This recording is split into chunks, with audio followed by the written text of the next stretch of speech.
यह वीडियो वो सभी छात्र देखे जो परीक्षा में पास होना चाह रहे हैं। हाँ, मैं गारंटी लेता हूँ, भरोसा दिलाता हूँ कि इस वीडियो को अगर आप लास्ट तक देख लेते हैं तो आपको हिंदी साहित्य में, अगर आपकी परीक्षा है हिंदी की, तो आपको कोई भी फेल नहीं कर सकता। लेकिन कुछ ट्रिक्स हैं, कुछ महत्वपूर्ण प्रश्न हैं जो कि इस वीडियो में हम आपको बताने वाले हैं। अगर आप ये 15 मिनट की वीडियो देख लेते हैं तो आपको कोई भी परीक्षा में फेल नहीं करने वाला है। ठीक है, कुछ ट्रिक है, कुछ टिप्स है, कुछ नियम है, अगर वो फॉलो कर लेंगे तो आपको कुछ और देखने की आवश्यकता नहीं पड़ेगी। तो चलिए वीडियो को शुरू करते हैं। नमस्कार दोस्तों, मैं संदीप, स्वागत है आप सभी का आपके अपने चैनल सक्सेस टू पर। दोस्तों, आज की इस वीडियो में बात करेंगे जो भी हमारे भी फर्स्ट ईयर के फर्स्ट सेमेस्टर के छात्र जिनको आने वाले दिनों में हिंदी की परीक्षा देनी, हिंदी साहित्य की, हिंदी लिटरेचर की, ठीक है, हिंदी लिटरेचर की देनी है और वो भी फर्स्ट सेमेस्टर के हैं और उनका पेपर का नाम है हिंदी काव्य। ठीक है, तो ध्यान से सुनिए, ये इसी वर्ष का क्वेश्चन पेपर है, वो मॉडल पेपर है। जो जो मैंने प्रश्न बताए थे वो सभी प्रश्न इस यूनिवर्सिटी में जो परीक्षा हुई है उसमें पूछे गए थे। क्वेश्चन पेपर आप लोगों को समझता है और आगे भी जिन जिन भी यूनिवर्सिटियों में परीक्षाएं होने वाली हिंदी की, उनमें भी ये प्रश्न आएंगे। तो चलिए वीडियो को शुरू करते हैं, कौन कौन से महत्वपूर्ण है इस वीडियो में हम जानेंगे। ठीक है, तो पहला प्रश्न है कि राम भक्त शाखा के प्रमुख कवियों के नाम लिखिए। देखिए, 3 प्रकार के प्रश्न इसमें हैं, अति लघुत्तरीय, लघुत्तरीय, दीर्घोत्तरीय। तो पहले हम डिस्कस करेंगे अति लघुत्तरीय प्रश्नों के बारे में, उसके बाद लघुत्तरीय, उसके बाद दीर्घोत्तरीय। ठीक है, तो अलग अलग यूनिवर्सिटियों में अलग अलग रूल हो सकते हैं। किसी यूनिवर्सिटियों में 10 प्रश्न दिए जाते हैं तो लघुत्तरीय में, किसी में 5 दिए जाते हैं, किसी में और भी कम होते हैं। तो अलग अलग यूनिवर्सिटियों में अलग अलग रूल होते हैं, उस पर मत जाइएगा, मेन आपको क्वेश्चन देखना है। ठीक है, तो चलिए पहला प्रश्न है कि राम भक्त शाखा के प्रमुख कवियों के नाम लिखिए। बहुत ही टॉप लेवल का प्रश्न है। जब भी क्लासेस चली मैंने आपको महासंग्राम वाली वीडियो में बताया भी है कि आपको कैसे कैसे लिखना है और कौन कौन से महत्वपूर्ण प्रश्न आए, और देखिए प्रश्न परीक्षा में आया भी, मैंने आपको बताया भी था। ठीक है, आएगा। तो नंबर 1 पे रखिएगा, राम भक्त शाखा के प्रमुख कवियों में से एक है रामानंद। कौन है? रामानंद। ठीक है, 2 नंबर पे हैं तुलसीदास जी, 3 नंबर पे हैं स्वामी अग्रदास जी, 4 नंबर पे हैं नाभादास जी, 5 नंबर पे हैं केशवदास जी, 6 नंबर पे हैं हृदय राम जी। ठीक है, इसी तरह और भी प्रमुख कवि हैं राम भक्त शाखा के, जो कि आप अपने क्वेश्चन बैंक इंटरनेट से ढूंढ के पढ़ लीजिएगा। आप ऐसे मैंने बताया, आई होप आपको ऐसे ही समझ में आ गया होगा, ऐसे ही याद हो गया होगा। तुलसीदास, नाभादास, रामानंद और केशवदास, बस इतना लिख देंगे, पूरे नंबर मिल जाएंगे। ठीक है, महत्वपूर्ण प्रश्न है, आपकी परीक्षा है तो इस प्रश्न को अच्छे से तैयार कर लीजिएगा, आएगा। ठीक है, खा नंबर प्रश्न है कि रीतबद्ध काव्य धारा के कवियों के नाम बताइए। अब भैया बताना है कि रीतबद्ध काव्य धारा के प्रमुख कवि कौन कौन से हैं। तो रीत काव्य धारा के कवि में कुछ प्रमुख है, जैसे नंबर 1, भाई आपको पॉइंट वाइज करके लिखना है आपकी परीक्षा में। ठीक है, अगर मान लीजिए आ जाए कि प्रमुख कवियों के नाम लिखिए तो उसमें point wise 1 number, 2 number, 3 number ऐसे करके लिखिएगा। ठीक है, तो नंबर 1 पे लिखेंगे रीतबद्ध काव्य धारा के कवि जिनका नाम है केशवदास। 2 नंबर पे लिखेंगे चिंतामणि, 3 नंबर पे लिखेंगे भिखारी दास, 4 नंबर पर लिखेंगे चिंतामणि त्रिपाठी, और 5 नंबर पे आप लोग लिख दीजिएगा पद्माकर और मतीराम। ठीक है, तो ये आप 4 ही लिख देंगे तब भी आपको पूरे नंबर मिल जाएंगे। तो ये भी आपका प्रश्न क्लियर हुआ। ठीक है, महत्वपूर्ण प्रश्न है, परीक्षा में आएगा, तय है। ठीक है, अगला प्रश्न है कि विद्यापति की प्रमुख रचनाओं के नाम लिखिए। तो विद्यापति की प्रमुख रचनाएं कौन कौन सी हैं? विद्यापति एक प्रमुख लेखक और कवि हैं, तो इनकी प्रमुख रचनाओं के बारे में आपको लिखना है। तो इनकी कुछ प्रमुख रचना है, जैसे नंबर 1 पे है जिसका नाम है कीर्ति लता, दूसरे नंबर पे है इनकी रचना है जिसका नाम है कीर्ति पताका, और इनकी 3 नंबर पे एक प्रमुख रचना है जिसका नाम है पदावली। तो इनकी 3 प्रमुख रचना है जो कि आपको ये परीक्षा में लिखना है। अगर आया प्रश्न तो महत्वपूर्ण है, आ भी सकता है और नहीं भी आ सकता है, इस क्वेश्चन की गारंटी नहीं लेंगे, लेकिन ये खा नंबर और खा इनकी 100% चांस है आने की। ठीक है, नेक्स्ट प्रश्न है कि सूरदास किस भक्त शाखा के कवि थे? सूरदास जी के बारे में आपको लिखना है। ठीक है, तो सूरदास जी, ठीक है, ठीक है, किस भक्त शाखा के कवि थे? तो आपको लिखना है कि सूरदास जी भक्ति काल के, सूरदास जी भक्ति काल के कृष्ण भक्ति शाखा के प्रतिनिधि कवि हैं। कृष्ण भक्ति शाखा के, याद रखेंगे, कृष्ण भक्ति शाखा के प्रमुख कवि हैं। बहुत महत्वपूर्ण प्रश्न है, एग्जाम में आएगा। कबीरदास, तुलसीदास, सूरदास जैसे प्रश्न तो आएंगे तो तय है, ठीक है। और कुछ ट्रिक्स हैं जो कि आपको मैं बताने वाला हूं, और कुछ महत्वपूर्ण प्रश्न है जो कि मैं आपको बताने वाला हूं। उसके लिए आप वीडियो पूरा देखते रहिए। जैसा मैंने आपको पहले ही बता रखा है कि वीडियो पूरा देखेंगे, जो भी ये 10, 12, 15 मिनट की वीडियो बनी, हम आपको इसी वीडियो से सारी आपको क्लियर करा देंगे, ठीक है, पूरा हिंदी का पेपर। नेक्स्ट प्रश्न है कि अंगा नंबर की कबीरदास की भाषा क्या थी। भाई कबीरदास जी की भाषा के बारे में आपको बताना महत्वपूर्ण प्रश्न है। कबीरदास जी से भी जुड़े बहुत सारे प्रश्न आएंगे, तो तैयार रखेंगे। कबीरदास का पूरा जीवन परिचय तैयार कर लीजिएगा, उसी में से सारे प्रश्न फंसेंगे, ठीक है। तो कबीरदास जी की भाषा जो थी उसका नाम था सधुक्कड़ी एवं पंचमेल की खिचड़ी। सधुक्कड़ी एवं पंचमेल खिचड़ी, इनकी भाषा में हिंदी भाषा की सभी बोलियों के शब्द सम्मिलित हैं। राजस्थानी, हरियाणवी, पंजाबी, खड़ी बोली, अवधी, ब्रज भाषा के शब्दों की बहुलता है, लेकिन जो मेन है वो आपको लिखना है सधुक्कड़ी एवं पंचमेल खिचड़ी इनकी भाषा है, ठीक है। तो इस प्रकार आप लिखना है। तो यहाँ पर समाप्त होते अति लघुत्तरीय टाइप के प्रश्न। और भी आपकी परीक्षा में 10 आएंगे, हो सकता है आपकी यूनिवर्सिटी में 10 प्रश्न आए थे लघुत्तरीय, तो आपको और भी तैयार कर लेना है, जो कि मैं आपको बताऊंगा कहाँ से करना है, ठीक है। अब आ जाते हैं, देखते हैं लघुत्तरीय में कौन कौन से महत्वपूर्ण प्रश्न है आपके एग्जाम के लिए, ठीक है। इसमें से तो पहला प्रश्न है कि जायसी की ठीक है, बिरहानुभूति का वर्णन कीजिए। तो जायफी जीफे मलिक मोहम्मद जायसी जी से भी जुड़े एक आधे प्रश्न परीक्षा में आएंगे हिंदी काव्य में, ये तय है, ठीक है। तो पढ़ लीजिएगा, काफ़ी हेल्पफुल प्रश्न है, ठीक है। और आप सभी को इनका उत्तर क्वेश्चन बैंक, इंटरनेट, गूगल पे ढूंढ के आप पढ़ लीजिएगा, आपको वहाँ से मिल जाएंगे, ठीक है। नेक्स्ट प्रश्न है कि केशवदास को कठिन काव्य का प्रेत कहा जाता है, तर्क कीजिए। ये प्रश्न जैसे मान लीजिए 10 बार परीक्षा हुई है हिंदी की, 10 साल में, ठीक है, 10 बार हुई है, तो उसमें 6 बार 7 बार ये प्रश्न आया है, ठीक है।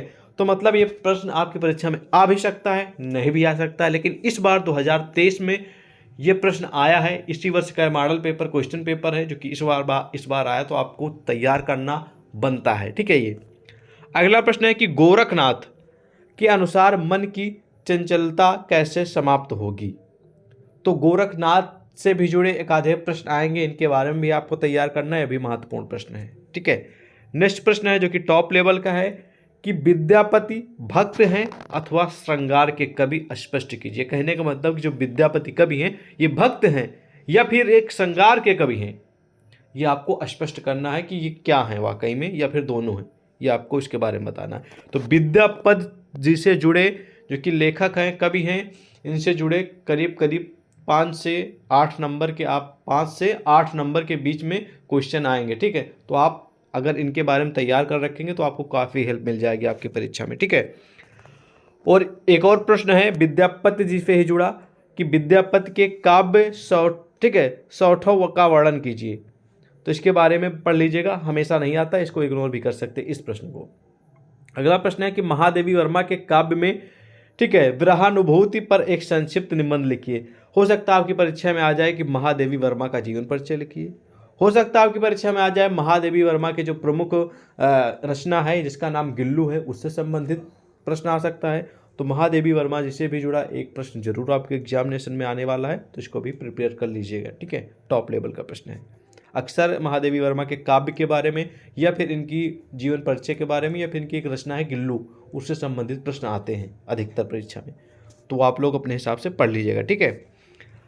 और यहाँ पर कुछ प्रश्न ऐसे होते हैं लघुत्तरीय में, हिंदी काव्य में या फिर हिंदी गद्य में भी, उनकी आप लोगों को संदर्भ सहित व्याख्या करनी होती है, ये आपको मालूम है। कुछ पैराग्राफ और कुछ आप लोगों को प्रसंग दिए जाते हैं जिनकी आप लोगों को संदर्भ सहित व्याख्या करनी होती है। जैसे ये आपको यहाँ पर एक पैराग्राफ प्रसंग दिया गया, ठीक है।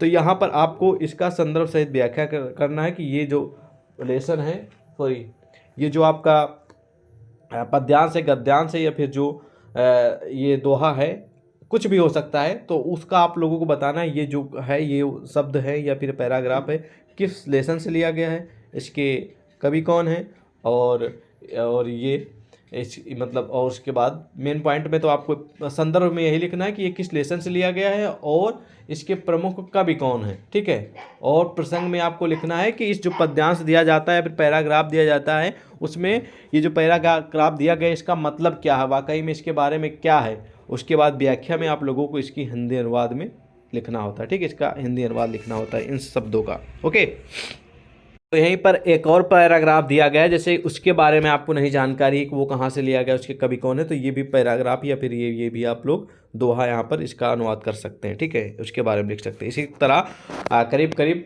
4 दोहे दिए जाते हैं, जिनमें से 2 के आप लोगों को उत्तर देने होते हैं, ठीक है, यानी कि 2 के संदर्भ सहित व्याख्या करनी होती है। संदर्भ सहित व्याख्या आप अपने क्वेश्चन बैंक सीरीज के अकॉर्डिंग पढ़ लीजिएगा, हमेशा व्याख्या वाले क्वेश्चन बदलते रहते हैं, 100% गारंटी नहीं है कि यही प्रश्न आपकी परीक्षा में आएंगे, संदर्भ सहित व्याख्या वाले, बाकी की तो हम गारंटी ले लेंगे, ठीक है। तो इसी तरह आप लोग पूरा देख लीजिएगा। उसके बाद लघु उत्तरीय के बाद यहाँ पर आ जाएंगे दीर्घ उत्तरीय के प्रश्न। दीर्घ उत्तरीय में देखते कौन कौन से महत्वपूर्ण प्रश्न है। तो पहला है कि गोरखनाथ की काव्यगत विशेषताओं का संक्षिप्त विवेचना कीजिए। तो गोरखनाथ की जो काव्य, ठीक, गत विशेष, ठीक, काव्य है, काव्य भाषा है या फिर काव्य शैली, ऐसा प्रश्न बन सकता है। तो गोरखनाथ की जो काव्यगत विशेषता है उसके बारे में आपको लिखना है, लेकिन गोरखनाथ के जीवन परिचय के बारे में पढ़ लेंगे तो आपको काफ़ी हेल्प मिल जाएगी, मतलब कोई भी क्वेश्चन आएगा तो उसका आप अच्छे से उत्तर दे पाएंगे। नेक्स्ट प्रश्न है इसी में जो कि दीर्घ उत्तरीय का है कि कबीर अपने समय के सामाजिक एवं धार्मिक पाखंड एवं कुरीतियों को दूर करना चाहते थे, तर्कयुक्त उत्तर दीजिए।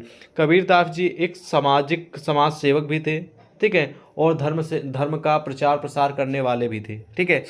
तो इन्होंने सामाजिक क्षेत्र में अपना क्या योगदान दिया है, ठीक है, और धर्म को बढ़ावा के लिए क्या क्या इन्होंने रूल्स या फिर नियम अपनाए हैं, ये सारी चीज़ें आपको लिखनी है। कबीरदास जी से जुड़ा प्रश्न करीब करीब 10 से 12 नंबर के आपके परीक्षा में आने वाले हैं, ये तय है, तो तैयार कर लीजिएगा।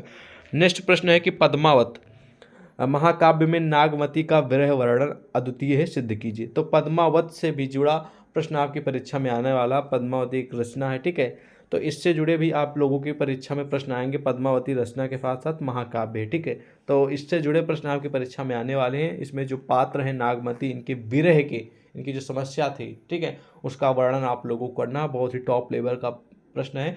अक्सर परीक्षा में नागमती वियोग वर्णन से जुड़ा प्रश्न आता रहता है, तो जरूर तैयार कर लीजिएगा पद्मावत से जुड़ा। नेक्स्ट प्रश्न है कि बिहारी जी, ठीक है, बिहारी जी रीत काल के प्रतिनिधि कब हैं, सिद्ध कीजिए। तो बिहारी जी जो हैं, ठीक है, इनके बारे में आपको लिखना है कि ये जो रीत काल है इसके एक प्रतिनिधि कवि हैं, कैसे हैं उसको आपको स्पष्ट करके लिखना। बहुत ही टॉप लेवल का प्रश्न है एग्जाम के लिए। अक्सर बिहारी जी से जुड़े, क्योंकि रीत काल से जुड़ा, मतलब बिहारी रीत काल से जुड़े हैं और काफ़ी इनसे जुड़े प्रश्न आते रहते हैं परीक्षा में, तो आप इसको भी तैयार कर लीजिएगा। तो यहाँ पर समाप्त होता है पूरा का पूरा क्वेश्चन पेपर, और जो आप लोग कह लीजिए मॉडल पेपर। तो ये पूरा का पूरा क्वेश्चन पेपर जो क्वेश्चन है, इनके उत्तर आप अच्छे से पढ़ लीजिएगा।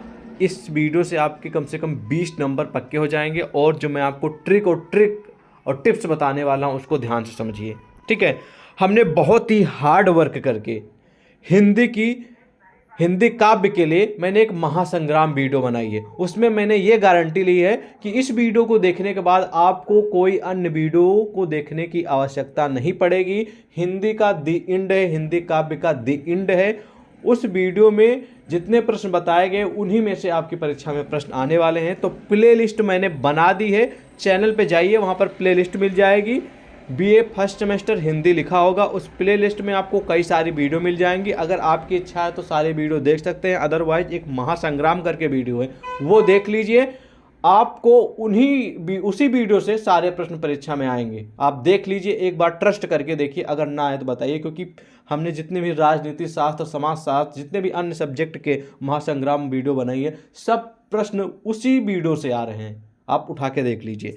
तो ये मेन टिप्स है और ट्रिप्स है, जो आप लोग समझे, टिप्स समझे, ट्रिप्स समझे, जो भी आप महत्वपूर्ण प्रश्न समझे, जो भी आप अपने लैंग्वेज में समझे, तो वो आपके लिए बहुत ही ज़रूरी है। उसको ज़रूर प्रिपेयर कर लीजिएगा, उन क्वेश्चनों को अच्छे से, आपको सफलता पूरी मिल जाएगी। अगर नहीं मिलेगी तो आप हमें कमेंट करिएगा जब आपका पेपर हो जाइएगा, ठीक है। और यही चीज़ें आपको बतानी थी, इसलिए मैंने मॉडल पेपर भी बताया आप लोगों को, और जो टिप्स थी, ट्रिक्स थी, उसको भी मैंने आपको बताया। मिलते हैं एक और नए वीडियो में, तब तक के लिए जय हिंद।